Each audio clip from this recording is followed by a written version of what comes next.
Hello, welcome to The Print. I am Amna Begum Ansari. Pakistani origin British teenager Mahnoor Cheema's academic feat has left even seasoned educators stunned.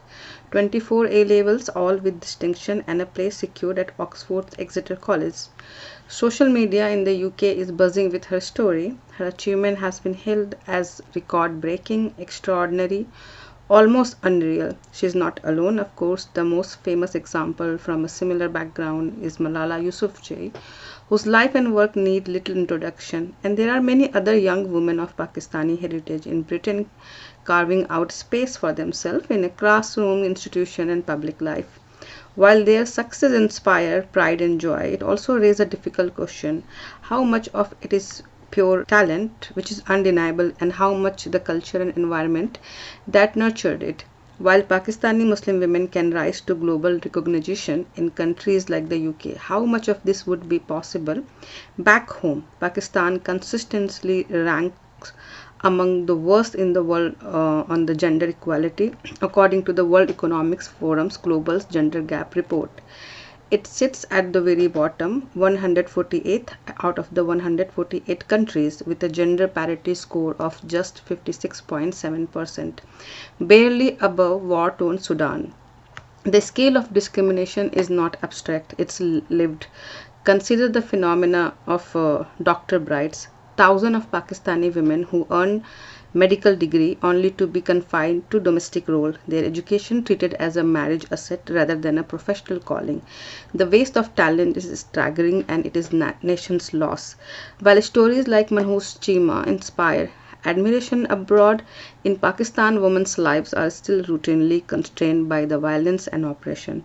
Almost daily, the news carries account of honor killing and systematic subjugation. Not long ago, a video went viral showing a couple, Bano Bibi and her husband Ehsan Ullah, executed in the name of honor.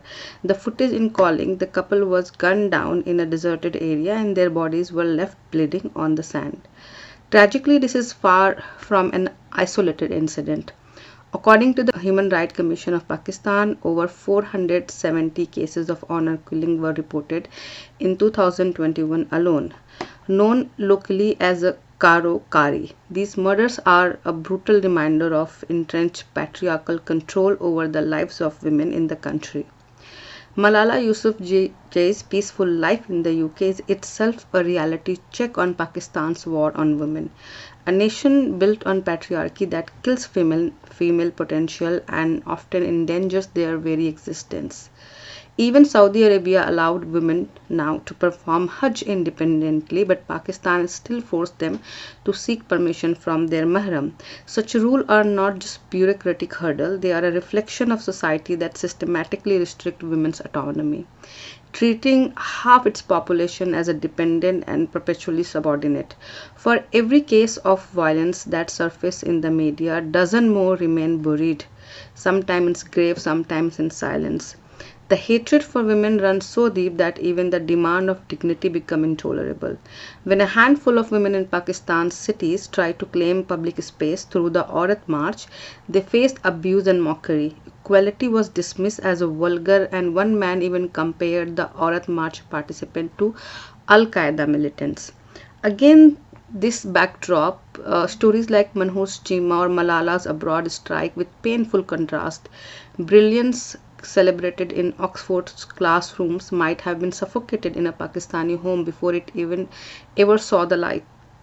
The culture and the attitude of Pakistani society demand an urgent reckoning. Women should not have to leave their homeland to realize their potential, yet for many opportunity come only after crossing borders. The tragedy is that while a few may escape, the vast majority of Pakistani women remain trapped within a system that denies them the same chance. What makes it even more disheartening is that instead of transforming their mindsets, some continues to export these regressive, suffocating ideas abroad. Even the UK so-called honor killing have been carried out by Pakistani families determined to police women's lives at any cost. Pakistan tragedy is not just in losing its women's potential, but in refusing to even see that loss as its own destruction.